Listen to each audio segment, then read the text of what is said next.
From the Homestead Studios in Santa Clarita, California, this is a Headache Soul production. Welcome to Just the Tip-Sters, America's favorite true crime podcast.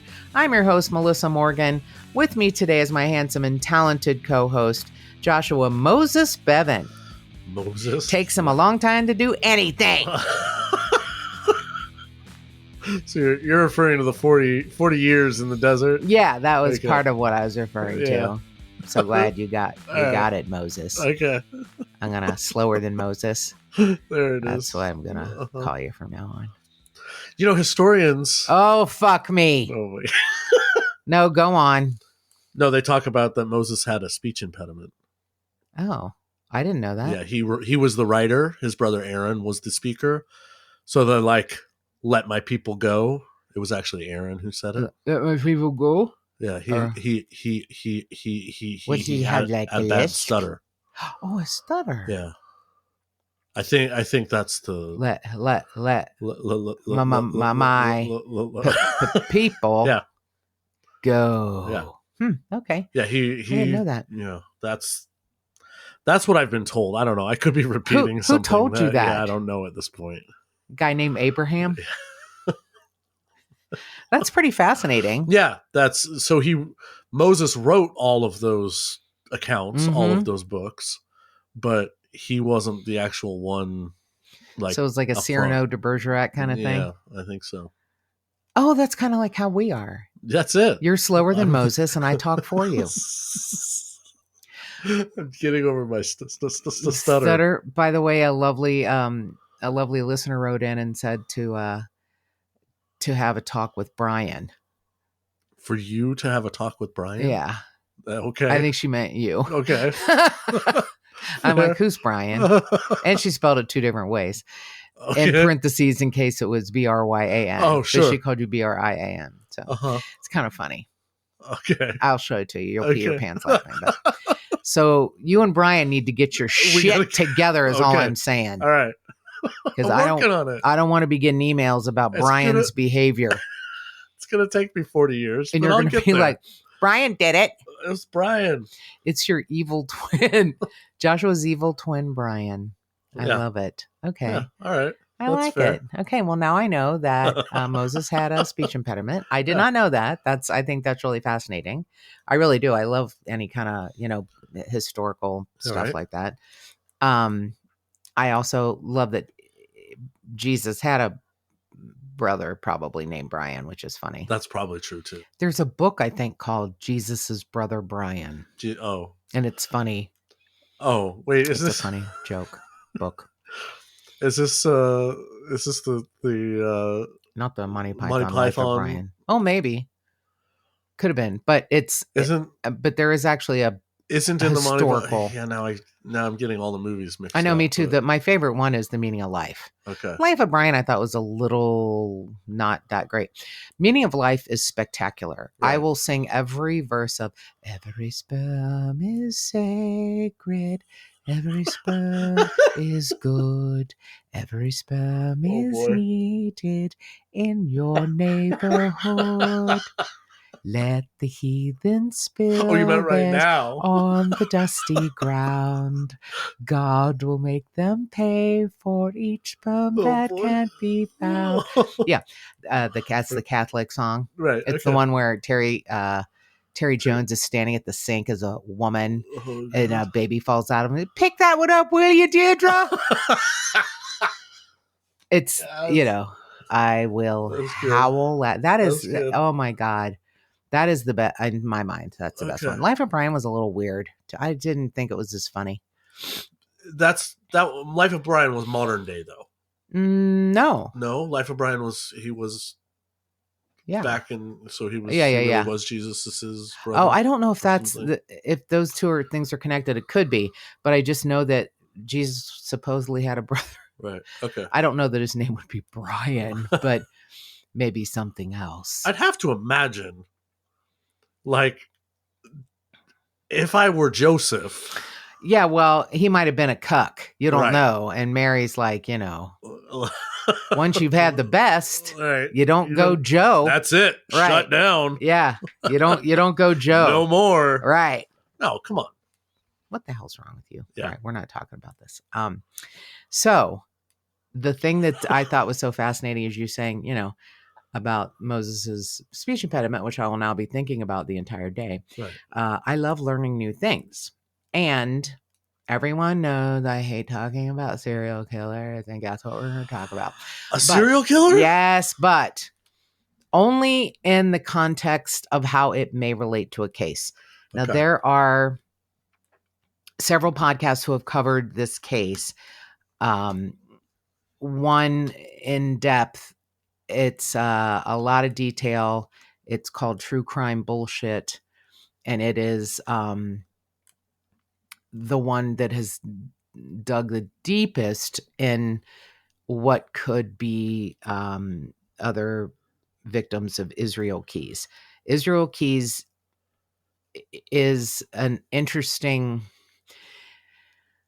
monster and that he did things differently. And other people are like, look, he just really wasn't as smart as you think he was. And not me, you, the general you. Got a lot of people are like, oh my God, the smartest, blah, blah. And he was different. I found a lot. So there's 20 hours of interviews with the FBI, with profilers and special agents. And I'll be honest, it was 2012 when he was caught, and oh God, I don't want to harangue and put people down, but podcasts are like, look, why didn't they ask this? And of course, hindsight's 2020. I think they were dealing with a bizarre personality. He wanted, like all killers and serial killers, especially, to be in control. Right. So he asked for odd things. I'll give you information if I can have a Starbucks latte. I'll give you information if I can have a Snickers bar. Okay. I'll give you information if you give me a cigar. Wow. He asked for, odd things, nothing big. Just the biggest thing he asked for that he felt was being violated was, I want my name kept out of the press. Because he didn't want his daughter to know that he raped and killed multiple people, geez. including when she was 10 years old, at their home in an outdoor garage. Oh, no.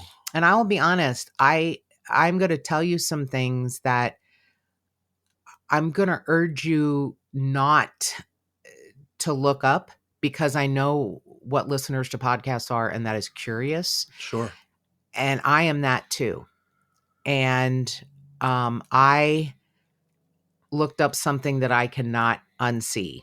Oh, no. Okay. I like to think I can take it, Yeah. But he did something fairly brutal, not really heard of in our country, more like kidnapping in, third world countries where they think they can get money out of rich Americans. What he did was barbaric, because he was devolving. So we'll get to that. But what had happened was Israel Keys, and I don't want to talk too much about him because he is a monster. I want to talk about what the hell happened to Jimmy Tidwell, James Lamar Tidwell, on February 15th of 2012.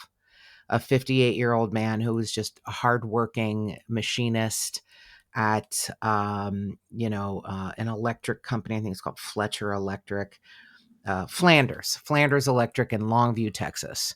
Okay. So the thing about that area is it's about 25 miles from Nacogdoches, Louisiana, I guess. So I didn't realize Louisiana and Texas were border states. Like, right. I just think of Louisiana as being much further south, but I don't know. I'm bad with geography. I'm just a girl. Sure. So, and I also just think of Texas as being so overwhelmingly huge, and Louisiana being like almost like a little boot or a sock, like a little hanging sock or something. It's small. Hanging sock. Yeah, Right. sorry. I know it's weird. Like, they say Florida is what do they say? Flaccid penis? Dick. Yeah. Right. Patton Oswalt says that. He said it's actually not a penis. It's a vestigial scrotum. Oh, jeez. He says Maine is the dick. Maine is the dick. And Florida is the vestigial. Sure. No, absolutely. Yeah, the whole thing is. Okay. Anyway, sock. Back to sock. Okay. Or something small, like a little weird boot or something. Not like Italy. That's like a tall, long boot. For sure. Louisiana reminds me of a smallish foot item. Right. What is wrong with me? Just tell me to. Okay. I don't know. Here I am trying to help. And I've been trying to figure it out for years. Please don't even bother anymore. You need that energy and space in your brain for important things, not what is wrong with her. What's wrong with her with Josh and Mel? That's going to be our monthly side hustle. What the fuck is wrong with her? Starring Josh and Mel. And then I can see our little drawings where you're like, and I'm like, I don't know. That's our little drawings for our. Yes. You can picture it. That's what's going to go up on YouTube. Yeah, exactly. In the recording. Joshua like scratching his chin and Melissa going, oh. Okay. Any hootie. Israel Keyes was interesting in that he was different, but he was also the same in that their mindset at some point is going to trip up. They're going to fail. Sure. There are, the FBI estimates at any point in time, there are 50 serial killers operating in the United States. Right. Give or take. Right. Some of them stop. Some of them can't stop. One of the things that was discussed in the 20 hours of interviews with Israel Keyes are other serial killers. I mean, honestly, I'm trying not to sound like a shithead. These FBI agents, I know were doing the best they could with what was probably a very wily, squirrely dude. Yeah. Who would decide to talk to him and then decide to not, and then make weird demands. And so they had to, they really were at his, behest. Like, well, if he wants to talk today. They talked about other serial killers and they were trying to get out of him like, hey, who do you admire? Just the most disgusting. Like, hey, do you have that Sandy Koufax card from, 1967? God, I got that one. So he said he admired H.H. Holmes. Okay. He said he kind of followed Ted Bundy. Okay. Ted Bundy and Israel Keyes ended up being hoisted by their own petard. They gave up their rules and regs like, Dexter's dad developed for him. Mm-hmm. And when you go outside the rules, you get caught. Right. So Israel Keyes swore he would never take someone from his hometown in Alaska.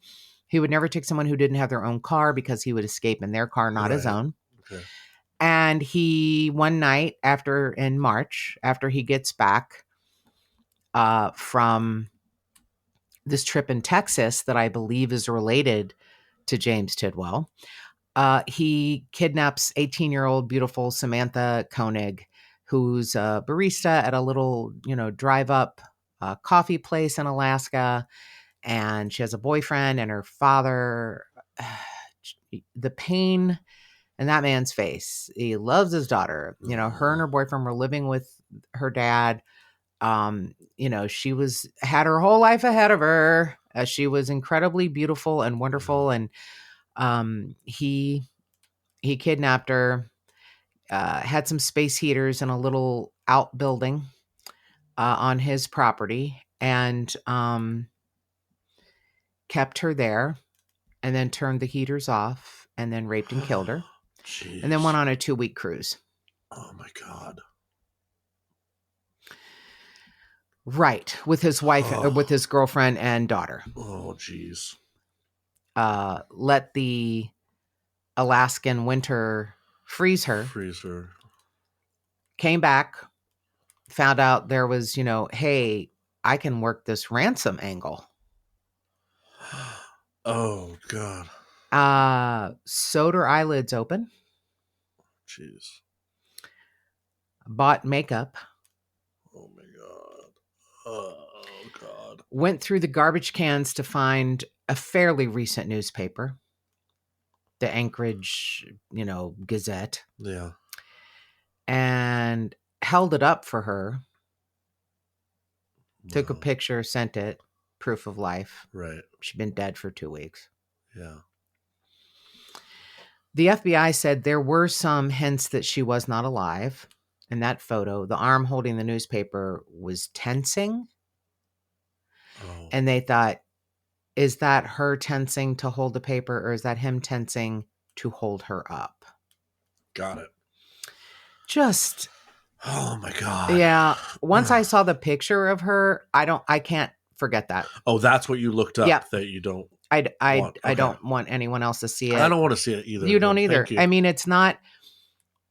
Here's the thing: if you saw it, you'd just think it's a picture, kind of a maybe a bored girl or a girl that's under pressure because she's been kidnapped. Yeah. But to know she's gone. She's been dead for. Yeah. Yeah, that's the super bad part. Yeah, I mean, all of it's the bad part, but that was really bad for me. So he really fucked up. He spent time, talking to the FBI. I don't want to make this about other cases, but the Courier case, middle-aged couple in Vermont, did a blitz attack on them. He would find houses without dogs, although he wouldn't have a problem shooting dogs. He mentions trying to scope out a victim, and she had a Mastiff. And he said, I was going to shoot the dog, but he said something stopped me. I was going to shoot the dog and take her.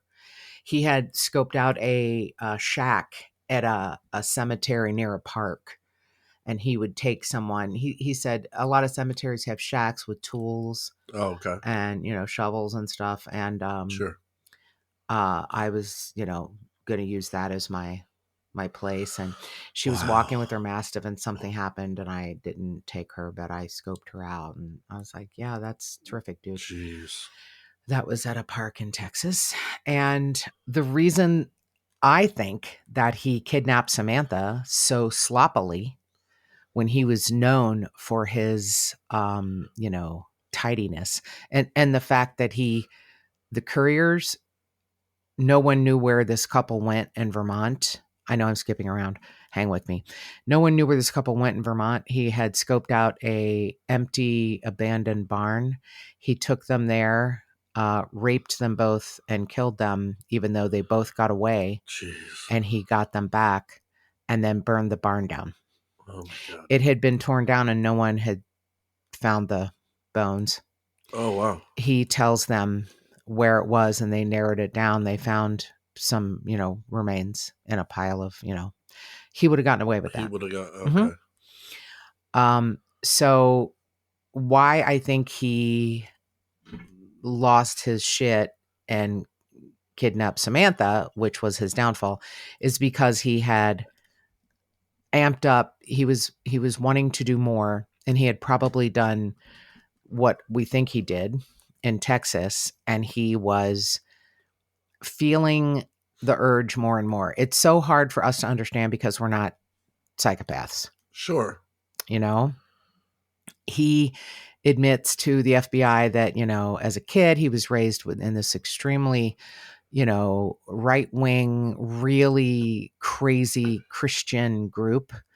And, a lot of kids, and his parents were kind of nutty, and they lived for a while in a place with no electricity or running water. Okay. So he was kind of used to being, I believe it's in the state of Washington.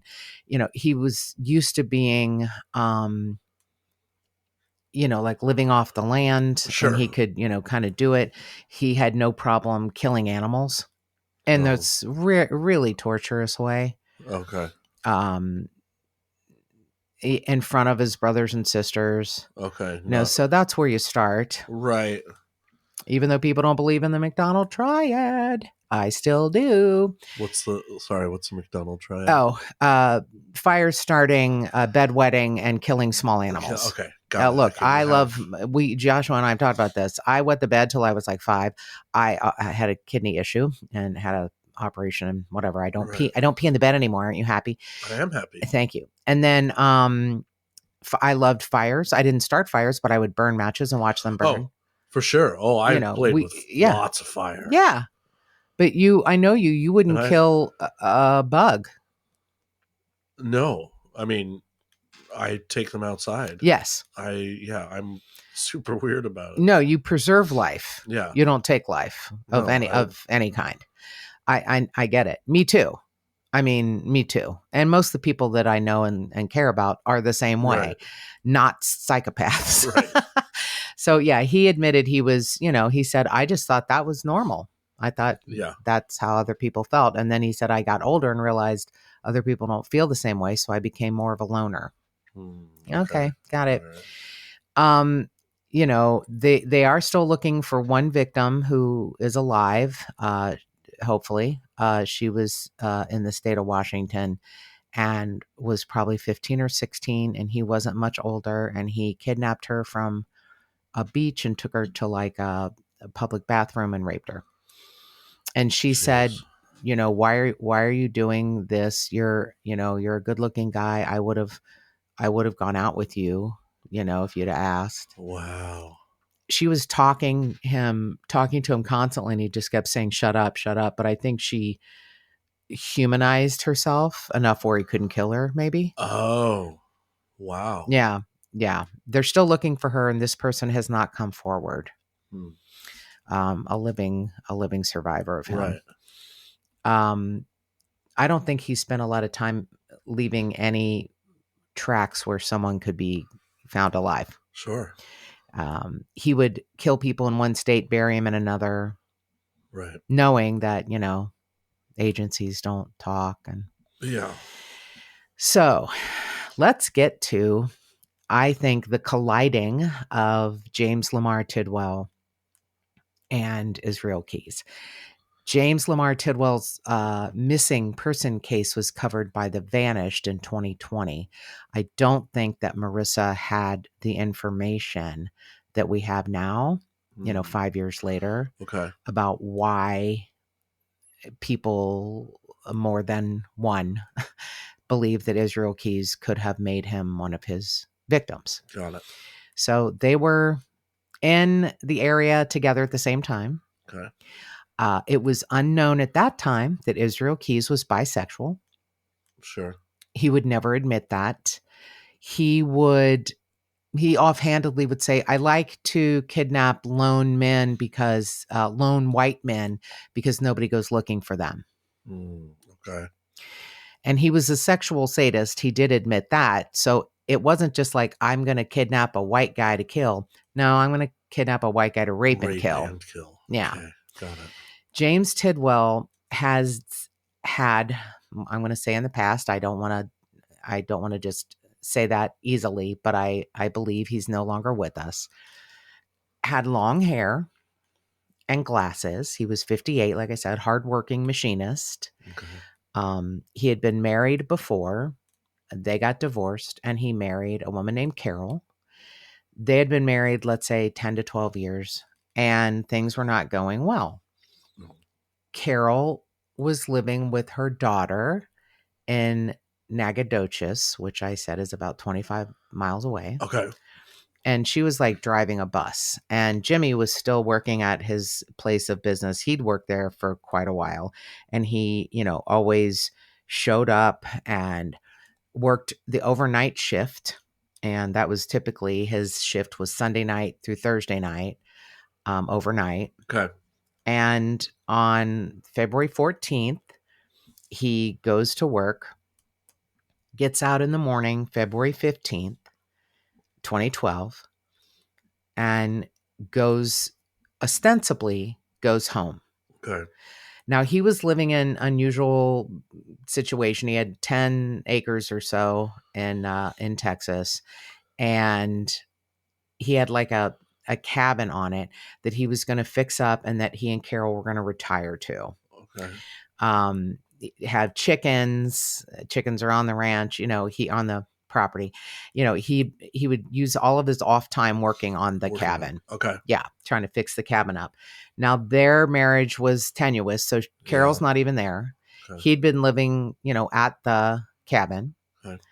Now on the evening of the 15th, his boss calls his cell phone, and Carol answers. and says, he's asleep. He's been up all day. He was working on our taxes and he's asleep. He wanted him to come in for an extra shift. Okay.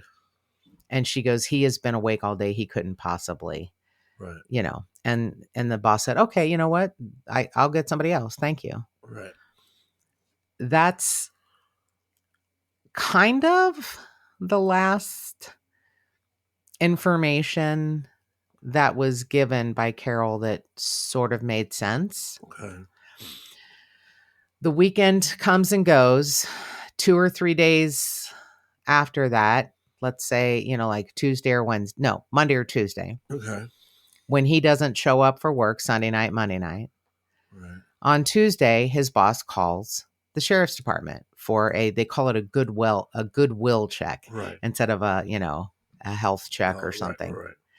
So the sheriff's department shows up. I'm trying to remember if Carol was there or wasn't there. It's confusing. They may have been there looking for him, and Carol showed up and said, oh, the last time I saw him was, whatever, last week. She changes her story a couple of times. It's not enough in my mind to think she is the only person to have done something. Okay. I get if you're his family, it's Carol all the way. Carol killed him.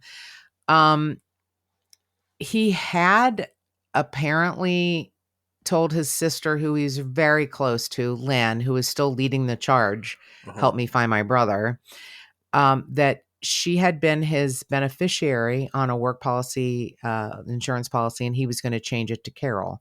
And she was like, man, that's fine. That's what you do. Right. You get married, you change it back to your spouse. Right. She didn't think anything weird about that, or right. I don't think it was, anything like Carol's going to get a huge amount of money. Right. It was just what you do. You change your policy to your spouse. Sure. So it takes several days, but they find Jimmy's truck. And the only thing in it are his glasses. Okay. Keys, wallet, phone, all gone. All right. Truck, a mile or so away. A mile from the cabin. From the property. Which is off the beaten track. Okay. They send out ATVs, scent dogs, what they call hand-to-hand, where people walk in a grid, sure. Within a 3-mile radius of his home. And his truck was found in Mount Enterprise, Texas. So they don't find him. They find no trace of him anywhere except the glasses in the truck, which mystify everyone because he cannot see without them. Okay, he needs them. Can't see in front of him. Hand in front of his face. Okay. His sister Lynn says, I don't believe that he left voluntarily, willingly. He would never leave that truck that he loved and walk away. The sheriff's department was like, hey, did you guys ever think maybe he just wanted to walk away from his life? He's having trouble with his wife and, Sure.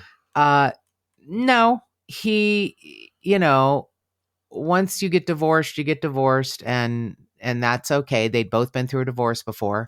He was going to live his retirement. He was working hard to build a place for himself. It was supposed to be for him and Carol, but he wanted to live there and have chickens and retire, sit on the front porch of his cabin. Yeah. He wasn't depressed. He didn't gamble. He didn't use drugs. He wasn't an alcoholic.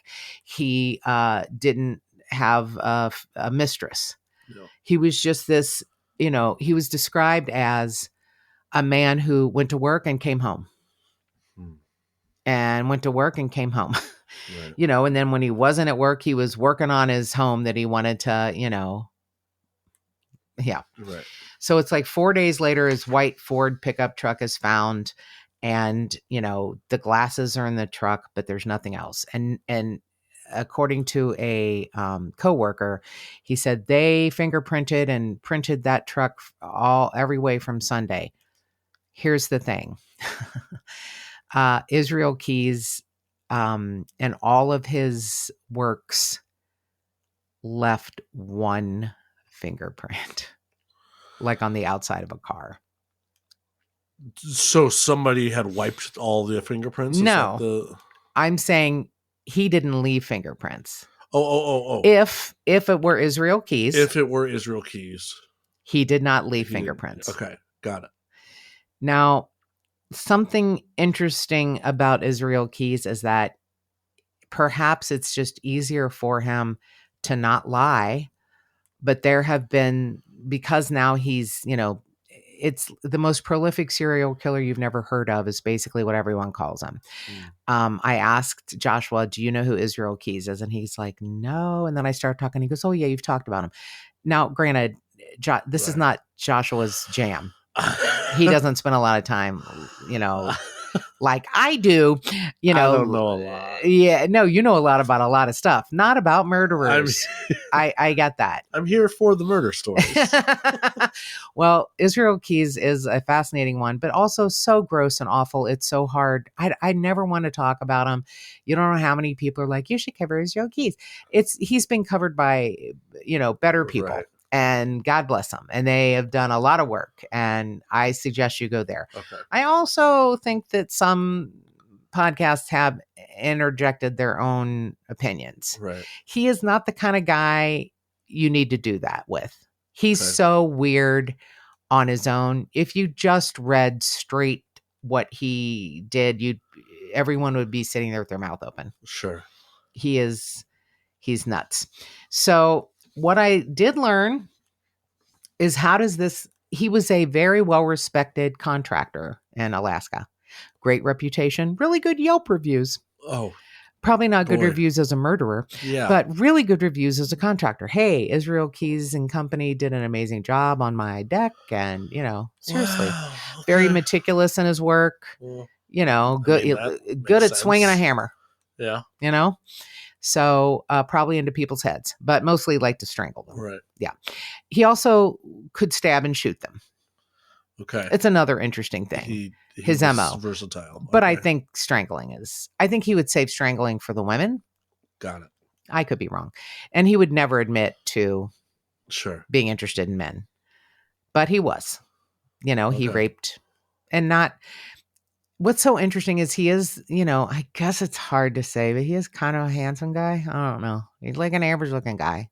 Brown eyes and curly brown hair. Okay. And Samantha Koenig was incredibly beautiful. I think some of his victims are incredibly beautiful.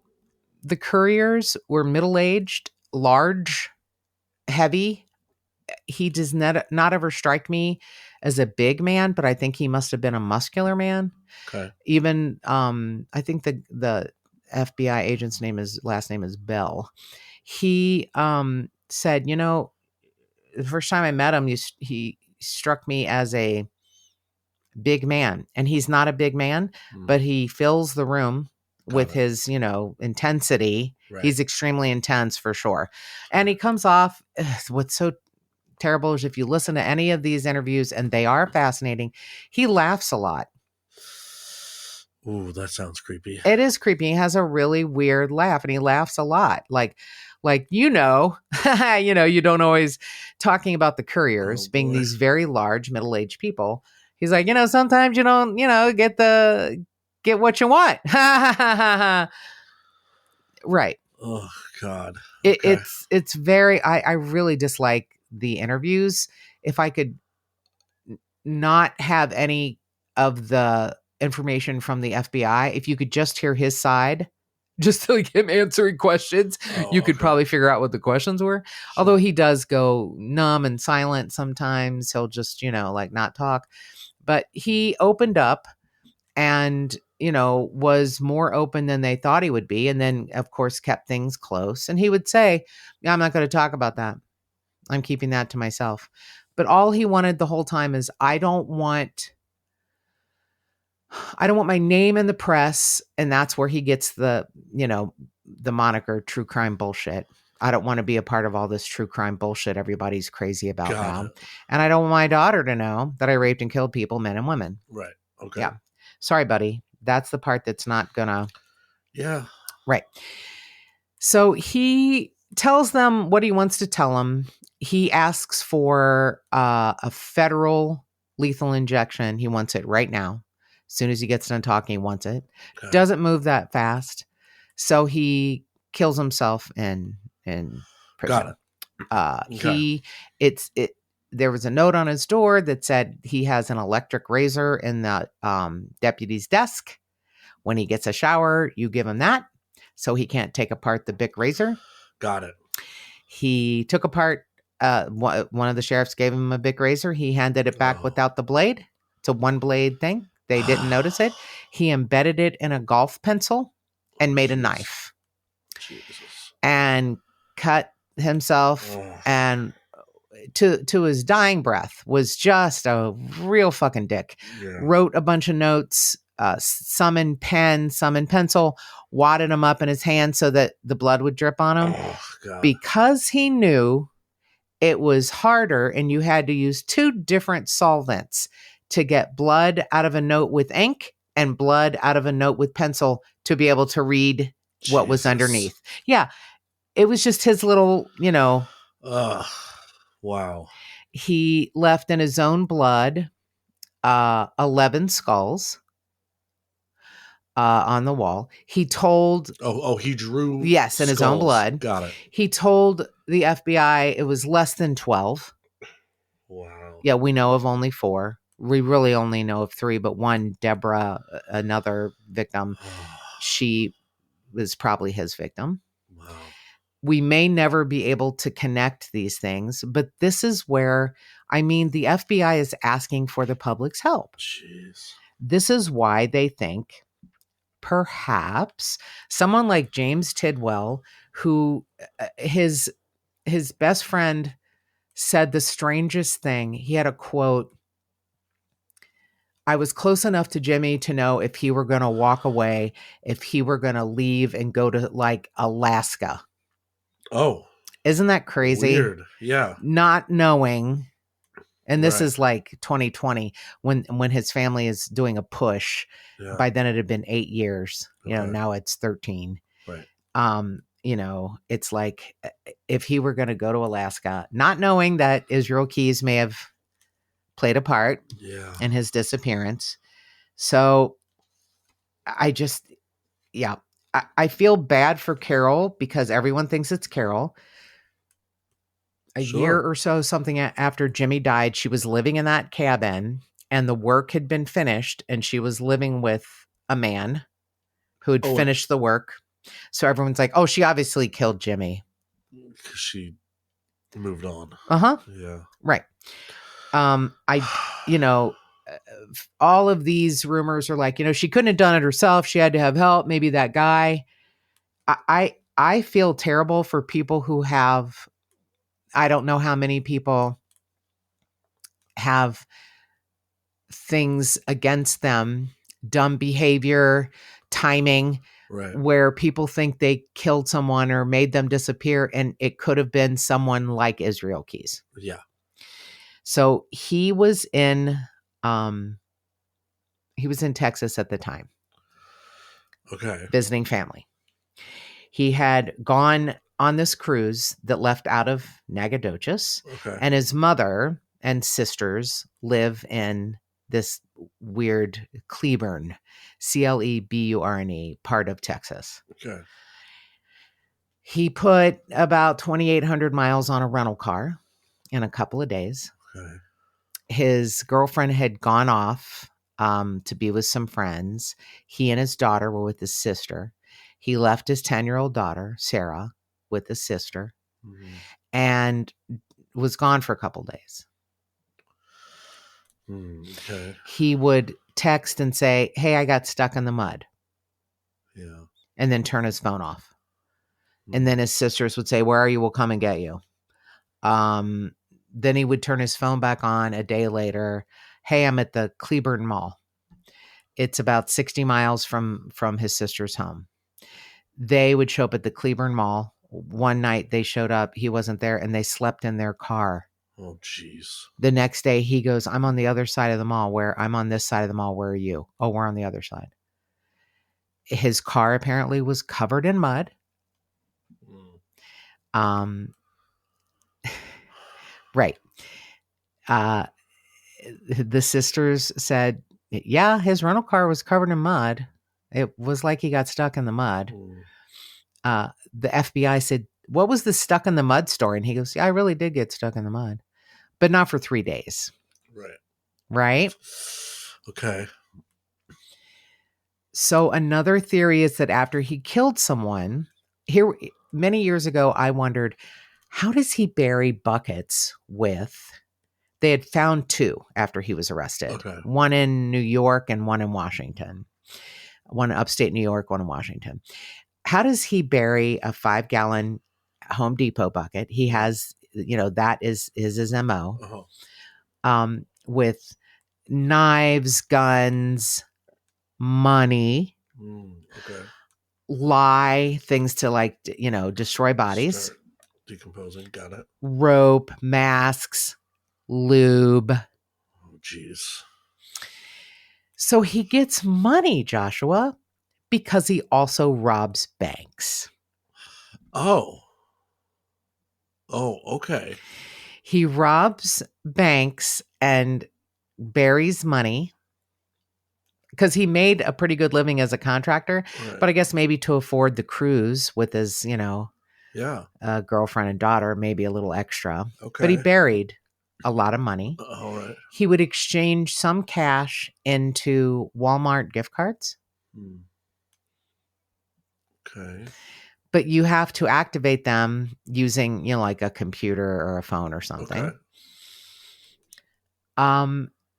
The last bank he robbed in South Texas, in the area where Jimmy Tidwell lived, a few days after Jimmy's disappeared and before he heads back to Alaska, he robs a bank. And he is wearing a white hard hat, a work jacket, safety vest, sunglasses, and a beard that he says it's like a Van Dyke. It's like a mustache and a beard. He says is made out of human hair. Oh God. It wasn't his hair. He didn't just grow it. No. It's a very glued it on. badly. It looks like a costume beard and mustache. Okay. James Tidwell had long, dark, curly hair. He cut his hair to make a fake beard. There is speculation that he scalped him, but the hair is not hanging down from the hat. He did have wigs, and he had, like mid-length hair with some curls. He said he does say in an interview with the FBI, I thought about, I would sometimes wear my hair long. Sometimes I would pull it up in a net underneath a hat. Okay. He wore disguises when he went into banks. Sure. And handed them a note. Right. So there's no, he might have had a gun, but maybe not. I don't know. Maybe not. Right. Okay. So I will show you the picture of what because it's funny. It looks like a funny, it's like a fake mustache and beard, right? Okay. But so he has that on and big aviator sunglasses, not glasses like James Tidwell, but big aviator sunglasses. Got it. A white hard hat and a worker jacket. Okay. The kind that James Tidwell would have. Oh, okay. His employers have looked at the hat and the jacket and said, those look like they could belong to Jim, but they are industry standard. Got it. This isn't, I mean, it's like you have a Stanley hammer. Right. You can, get that anywhere or whatever. Right. Yeah. So cut to 2024. Okay. There is a kit found buried in a spill works, is what it's called, a spill plane in Texas. Someone found it, opens it up, finds knives, rope, lube. Oh, God, okay. So they believe there are 30 kill kits across the country Wow. in Home Depot bags. I'm sorry, Home Depot buckets. He would typically bury them slightly and put something over them like garbage or tin or metal. Okay. I don't think he spent a lot of time digging really deep, Got it. but, and sometimes water, makes things move. Sure. So the FBI seized his computer and they found 70 topographical maps. Did I say that right? 7. Topographical? Yeah. Okay. Yeah. Maps of various areas around the country marked on his computer where they think there are Right. Okay. kits with cash or maybe bodies. Yeah. In this parish spill, what's the parish? I had it here. St. Charles Parish Okay. spillway.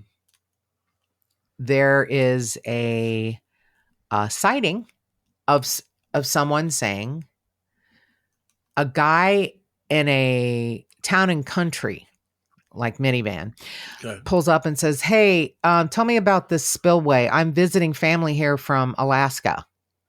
He was very honest. Like when Apparently. he's stopped, Yeah. he is being followed intently through Texas, and he is stopped finally because he went 2 miles over the limit.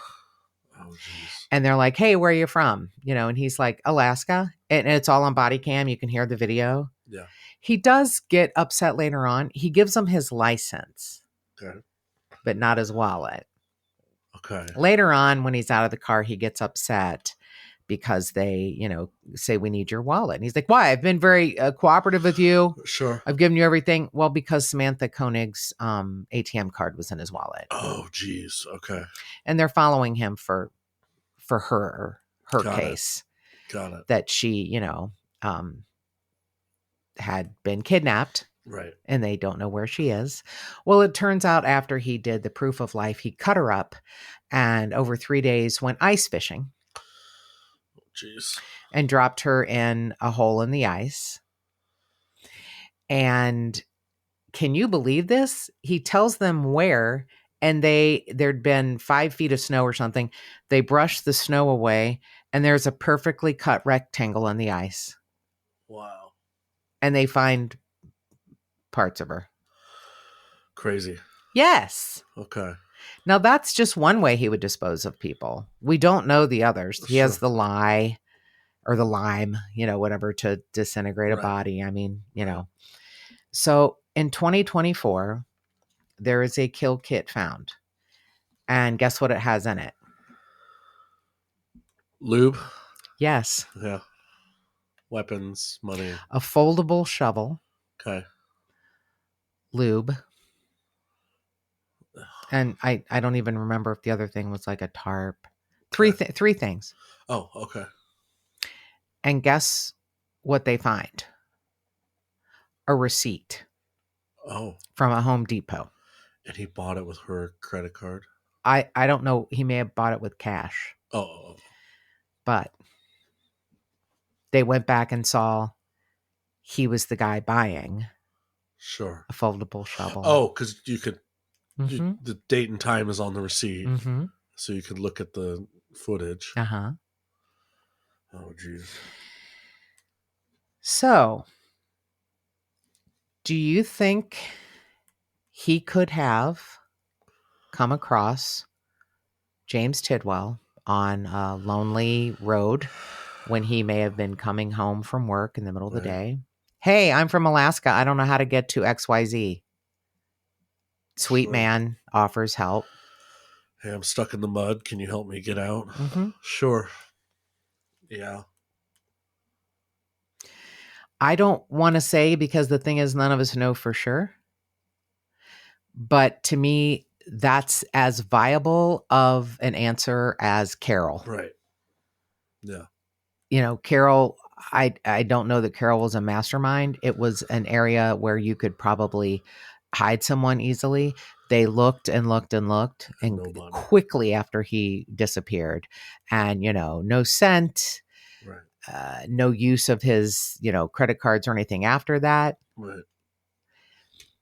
And I don't want to put people on a search.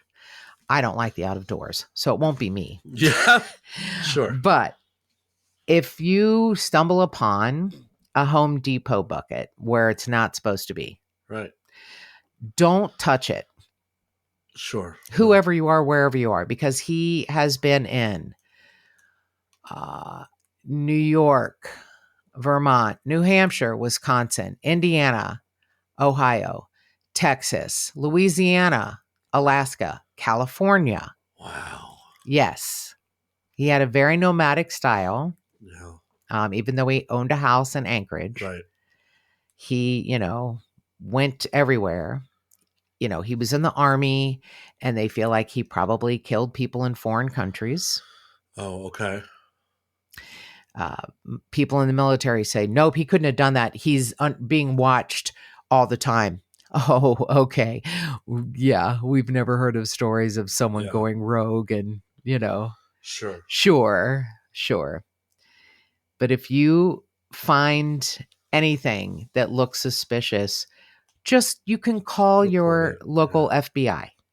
You can call your local FBI. And I think that we will find things out maybe years from now.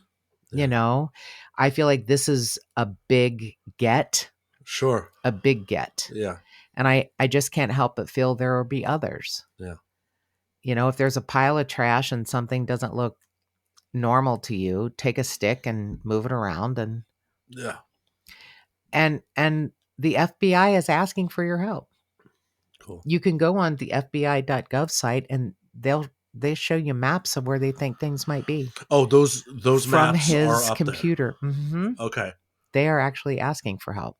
Okay.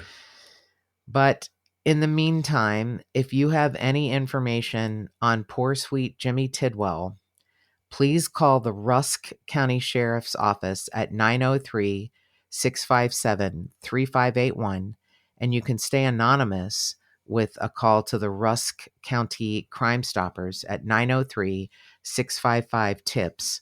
That's 903-655-8477. And you know that if you have a tip on a missing person or unsolved homicide, or you just want to suggest a case to us, please give us a call at 832-TIPSTER. That's 832-847-7837. And I wanted to say the sweet girl who called emailed me, and her name is Gina, and I will be sending Gina some swag. And she used the Tipster hotline just to say how much she loved the podcast. Oh, you can call us at or you can email us at our email address at jttipsters@gmail.com. You can find us on any of the social media platforms, just the Tipsters Facebook page, at JT Tipsters on Instagram, at JT Tipsters Pod on Twitter, and more cowbell.